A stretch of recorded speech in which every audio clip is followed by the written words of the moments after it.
Hai Sobat Rama, balik lagi nih sama gue. Siapa lagi kalau bukan Dul. Di kesempatan kali ini, gue bakal nyeritain film pemersatu bangsa lagi nih. Film kali ini judulnya Stardust. Film ini menceritakan tentang seorang pria biasa yang mantap-mantap sama peri hayangan, anak dari raja di sana. Mereka memiliki anak yang bertugas memperebutkan permata milik raja tersebut. Penasaran ceritanya kayak gimana? Oh iya, sebelumnya jangan lupa subscribe ya gengs. Nah kalau udah subscribe, jangan lupa hidupin loncengnya. Ya kalian paham lah. Oke deh, tanpa lama-lama lagi, gue Dul mempersembahkan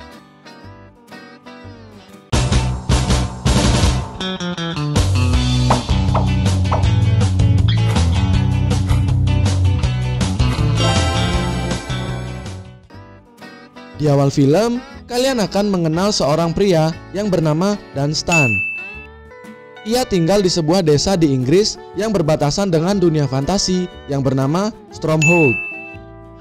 Di suatu malam, Dunstan penasaran dengan tembok yang membatasi tempat tinggalnya dengan Stromhold.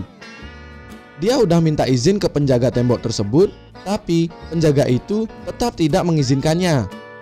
Penjaga itu bilang kalau di seberang ada dunia yang udah dijaga selama ratusan tahun. Dunstan nggak percaya dan menganggap di sana hanyalah lapangan biasa. Dan setelah penjaga itu lengah, dia pun lari dan ngelewatin tembok itu. Dunstan ngelihat kota Stromhold yang sangat misterius. Di sana, Dunstan juga melihat hal-hal yang tidak ada di dunianya. Kemudian, dia pun melihat ada satu wanita yang membuatnya tertarik. Namanya Una. Awalnya, Dunstan sepik dan bilang ke Una kalau dia mau beli bunga. Tapi karena di daerah itu nggak ada uang, jadi Dunstan harus membayar dengan ingatannya selama 3 tahun kemarin. Dunstan ngerasa aneh, tapi Una menyarankan bunga lain, yaitu Snowdrop. Nah di sini Dunstan hanya membayar dengan cara cipika-cipiki sama Una. Setelah cipika-cipiki sama Una minta Dunstan buat ngikutin dia. Tapi pas ngikutin Una, Dunstan ngelihat rantai yang melilit kaki Una. Dunstan nyoba buat mutusin rantai itu, tapi sayang, gak bisa. Una bilang rantai itu cuma bisa putus kalau si penyihir itu meninggal. Dan setelah menjelaskan itu, Una tetap fokus ngajakin Dunstan mantap-mantap. Dan akhirnya mereka berdua baku tempur seru di kereta milik Una. 9 bulan kemudian, Dunstan mendapat kiriman dari Una, yaitu seorang bayi yang bernama Tristan. Bayi ini adalah hasil mantap-mantap mereka dan diantarkan oleh penjaga tembok tersebut. Dan setelah 18 tahun, terlihat Tristan yang udah gede dan belum mengenal ibunya. Di sini terlihat Tristan yang mau pergi nembak cewek yang bernama Victoria. Victoria sebenarnya nggak suka sama Tristan. Pas Tristan mau nembak, tiba-tiba datang cowok yang bernama Humphrey. Humphrey kesel karena ngelihat Tristan mau nembak Victoria. Dan di sana mereka pun berantem. Tristan yang awalnya nantang malah kalah dan diketawain sama Victoria dan teman-temannya. Keesokan harinya, Tristan ditanyain ayahnya tentang kejadian semalam. Tristan yang buru-buru pun keluar dan bilang baik-baik aja. Pas lagi kerja, Tristan kedatangan Victoria. Karena dia cinta sama Victoria, dia pun ngutamain Victoria daripada pelanggan yang lain. Bahkan setelah mendapatkan barang keinginan Victoria, Tristan mau bawain barang itu pulang ke rumah Victoria. Alhasil, Tristan kehilangan pekerjaannya. Dia juga bilang ke ayahnya kalau semalam sebenarnya nggak berhasil. Nah di sini Tristan juga bilang kalau dia nggak cocok bersaing sama Humphrey. Tapi ayahnya malah nyemangatin Tristan hingga akhirnya Tristan datang lagi ke rumah Victoria. Di sini dia ngajak Victoria buat jalan. Singkat cerita, mereka sampai di tembok pembatas Stromhold. Di sana mereka minum dan ngobrol-ngobrol tentang satu sama lain. Akhirnya semakin malam, Victoria minta pulang ke Tristan. Dan Tristan bilang mereka akan pulang kalau minuman itu udah habis. Scene berganti ke Stromhold, memperlihatkan seorang raja yang sedang sekarat. Raja itu bilang dia akan melakukan sesuatu dan membuat nasib Tristan berubah untuk selamanya.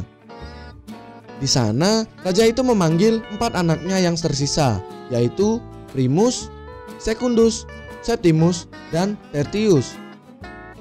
Sebenarnya raja itu punya 8 anak, gengs. Tapi karena perebutan tahta, 3 anak lainnya sudah dibunuh oleh saudaranya sendiri.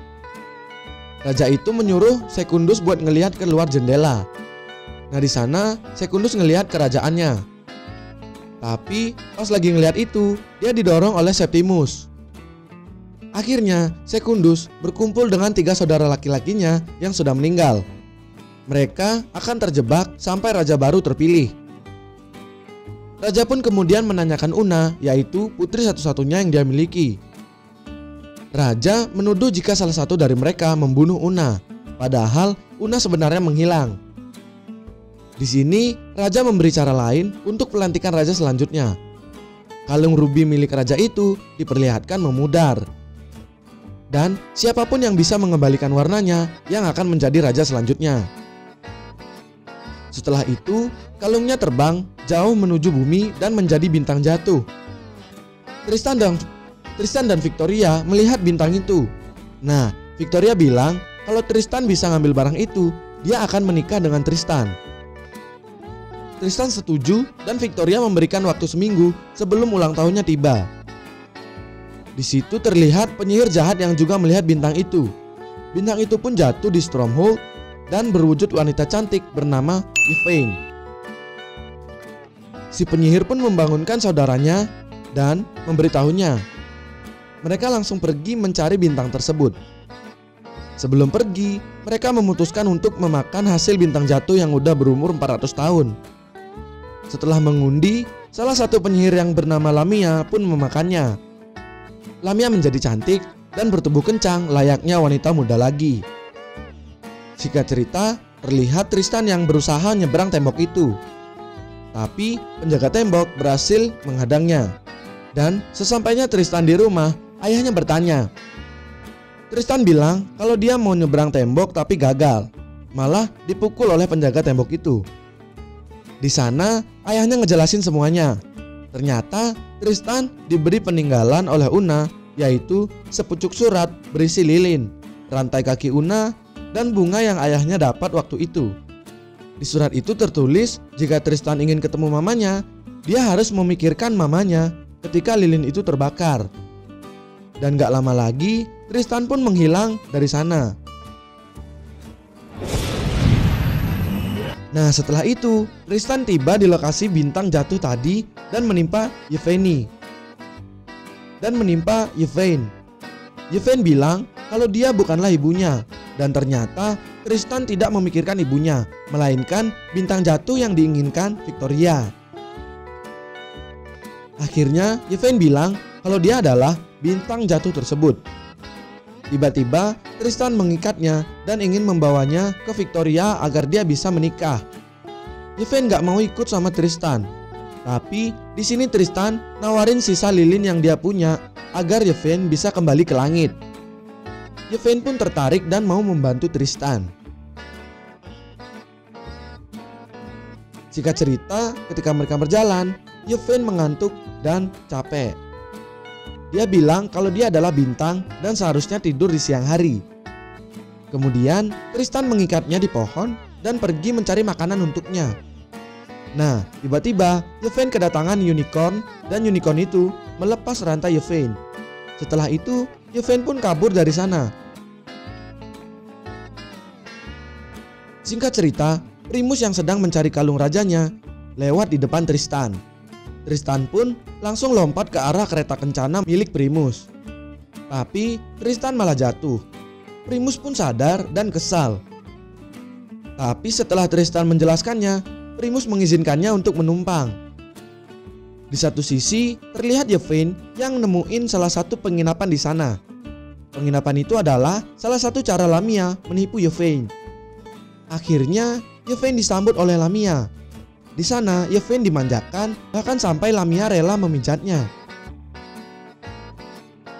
Gak lama kemudian Primus dan Tristan datang ke penginapan itu untuk bermalam di sana. Setelah masuk, Primus pun berendam di sana. Lamia datang bawa minuman beracun buat Primus. Tapi untungnya Primus gak mau minum.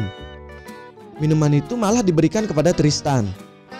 Tapi pas mau meminumnya, unicorn yang menjemput Yvain tadi menyelamatkan Tristan. Singkat cerita, pas Yvain lagi berendam, dia dikagetin sama Tristan. Di sana, Tristan nanya tentang omongan Yvain waktu di kereta. Yvain otomatis malu dan gak nyangka kalau Tristan bisa inget itu. Singkat cerita, di pagi hari Yvain lagi tidur. Tristan pun memotong sedikit rambutnya dan menitip pesan ke penjaga penginapan. Tristan akhirnya pergi menemui Victoria. Pas Tristan pergi, Yvain terbangun dan dia nanyain Tristan ke penjaga tadi. Penjaga itu pun ngejelasin semuanya. Yvain pun mutusin buat pergi ke tembok pembatas itu dengan sakit hati. Tapi pas mau nyebrang, dia dihadang sama Una. Nah, di satu sisi Sal marah karena Una pergi. Dia pun menarik Una dan tiba-tiba Lamia juga datang ke sana. Di sana, Lamia siap-siap buat dapetin jantung Yvain. Setelah itu, Tristan sampai dan ngintipin Yvain. Tapi dia dikagetkan dengan Septimus yang nodong dia. Akhirnya, Tristan ngajakin Septimus buat kerjasama menyerang Lamia. Septimus pun masuk dan melihat Una. Pas Septimus lengah, Lamia membakarnya. Una nyamperin Tristan dan bilang kalau dia adalah ibu dari Tristan. Setelah itu, Lamia menyerang Septimus lagi menggunakan boneka voodoo. Septimus pun mati tenggelam. Una menyemangati Tristan dan akhirnya Tristan keluar melawan Lamia. Sesampainya di luar, Lamia langsung menyihir Tristan. Tapi karena bunga suci pemberian Una, sihir itu tidak mempan. Setelah itu, Tristan membebaskan Yvain. Dan setelah membebaskan Yvain, tiba-tiba Lamia menyerang mereka lagi. Tapi pas Yvain meluk Tristan, serangan itu malah berbalik dan menimbulkan cahaya besar. Lamia pun mati dan Tristan mengambil batu rubi milik raja tersebut. Akhirnya Una bilang kalau Tristan adalah keturunan raja terakhir yang berhasil dapetin batu itu. Dan setelah itu Tristan dilantik sebagai raja untuk 80 tahun ke depan dan ditemani oleh Yvain. Mereka pun hidup bahagia dan film pun selesai, gengs.